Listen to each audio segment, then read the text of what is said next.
नमस्कार friends, peaceful home and environment channel में आप सबकी स्वागत है और मैं मिसेस धारा। फ्रेंड्स, फलों के पौधे से फल क्यों झड़ जाते हैं या हम लोग कौन सी गलती कर बैठते हैं जिस वजह से अचानक से फल के पौधे की सारे फल झड़ने लगते हैं या झड़ जाते हैं, यही बात आज की वीडियो में हम लोग जानेंगे। तो फ्रेंड्स, जो लोग फल का पौधा लगाते हैं घर पर, वो सभी लोग हम लोग देखे हैं कि फल के पौधे में समय पर फूल आया, फूल से फल में कन्वर्ट भी हुआ ठीक ठाक, लेकिन उसके बाद फल जब बड़े होते हैं तो अचानक से देखा जाता है कि एक एक करके सभी फल झड़ रहे हैं। तो इसका जो कारण है वो है हम लोग कुछ गलत काम कर बैठते हैं अनजाने में, और इसी का नतीजा हम लोगों को ये भुगतना पड़ता है।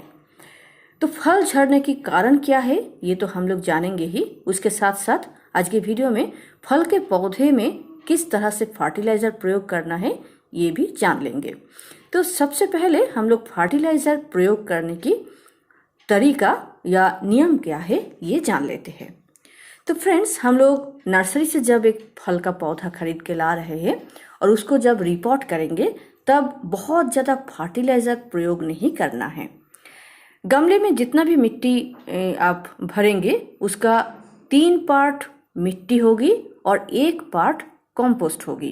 कंपोस्ट मतलब गोबर का खाद या वर्मी कंपोस्ट।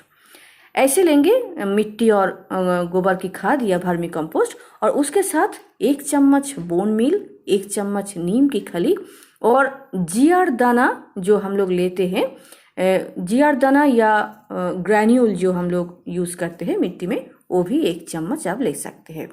ऐसे मिट्टी तैयार करके आप फल के पौधे को लगा दीजिए। 15 दिन बाद से आप तरल खाद प्रयोग करना शुरू करेंगे। तरल खाद में से आप सरसों की खली की तरल खाद या सब्जी के छिलकों की तरल खाद या कंडे की तरल खाद या कंपोस्ट टी, ये सभी तरल खाद आप 7 दिन या 10 दिन के अंतराल में प्रयोग कर सकते हैं। उसके बाद हम लोग महीने में एक बार 2 से 2.5 मुट्ठी गोबर की खाद या वर्मी कंपोस्ट मिट्टी में देंगे, और महीने में एक बार एक माइक्रो न्यूट्रिएंट, ये फल के पौधे में प्रयोग करना बहुत ज़रूरी होती है।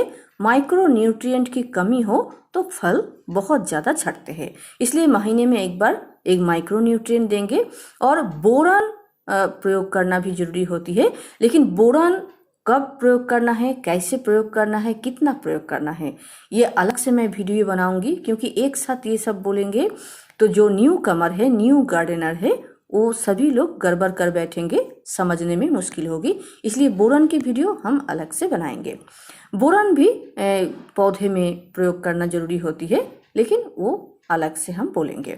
तो जो भी हो, सॉलिड खाद हम लोग महीने में एक बार पौधे की मिट्टी में प्रयोग करेंगे और 7 से 10 दिन के अंतराल में तरल खाद प्रयोग करते जाएंगे। अभी जानिए कि हम लोग गलती कौन सा कर बैठते हैं, इसके कारण फल झड़ने लगते हैं। तो फ्रेंड्स, जब पौधा ग्रोइंग स्टेज में है तो हम लोग गोबर की खाद या वर्मी कंपोस्ट या कोई सा भी तरल खाद पौधे में डाल सकते हैं। हम लोग जो तरल खाद ज़्यादातर डालते हैं या गोबर की खाद, लीफ कंपोस्ट या वर्मी कंपोस्ट, इन सभी फर्टिलाइज़र में नाइट्रोजन की मात्रा बहुत ज़्यादा होता है, जिसके कारण नाइट्रोजन के कारण पौधे की ग्रोथ अच्छी होती है, पौधे की जो फॉलिएज है वो बहुत अच्छी होती है। लेकिन फ्लावरिंग और फ्रूटिंग स्टेज में हम लोगों को पौधे में बहुत ज़्यादा नाइट्रोजन रिच फर्टिलाइज़र प्रयोग नहीं करना है। इस समय हम लोग जब पौधे में फूल आ रहा है या फल बन रहा है, तब हम लोग नाइट्रोजन रिच फर्टिलाइज़र कम प्रयोग करके पोटाशियम रिच फर्टिलाइज़र ज़्यादा प्रयोग करेंगे। एक्चुअली हम लोग क्या करते हैं, जब फूल से फल बनने लगते हैं या फल थोड़ा सा साइज में बड़े होने लगते हैं, तब हम लोगों को लगता है कि पौधे को बहुत ज़्यादा फर्टिलाइज़र की ज़रूरत है, फर्टिलाइज़र नहीं देंगे तो फल झड़ जाएगा। तो हम लोग क्या करते हैं कि मिट्टी में भी वर्मी कंपोस्ट या गोबर की खाद या बोन डस्ट, सरसों खली, ये सब डाल देते हैं और तरल खाद भी इसी तरह की डालते रहते हैं। और इन सभी खाद में नाइट्रोजन की मात्रा ज़्यादा होने के कारण पौधा क्या करते हैं, सारे फल को झरा देते हैं और अपनी वेजिटेटिव ग्रोथ में मन लगाता है, या वेजिटेटिव ग्रोथ तब ज़्यादा होने लगते हैं। इसलिए हम लोग क्या करेंगे, फ्रूटिंग स्टेज में नाइट्रोजन रिच कोई भी खाद ज़्यादा नहीं डालेंगे। इस समय हम लोग पोटाशियम रिच फर्टिलाइज़र डालेंगे। पोटाशियम आप रेडीमेड पोटाश भी डाल सकते हैं जो बाज़ार में मिलती है, और नहीं तो घरेलू पोटाश भी आप डाल सकते हैं। और घरेलू पोटाश में से कौन कौन सी चीज़ से हम लोगों को पोटाश मिलता है, इस बारे में भी एक वीडियो मैं बहुत जल्दी लाऊंगी। तो फ्रेंड्स, ये काम जरूर कीजिएगा कि फ्रूटिंग स्टेज में नाइट्रोजन रिच फर्टिलाइज़र प्रयोग ना करके पोटाशियम रिच फर्टिलाइज़र प्रयोग कीजिए। जनरली हम लोग केले के छिलके या प्याज के छिलके या और भी सोर्स होते हैं घरेलू सोर्स, वो सभी हम लोग डाल सकते हैं। तो फ्रेंड्स, आज इतना ही। नमस्कार।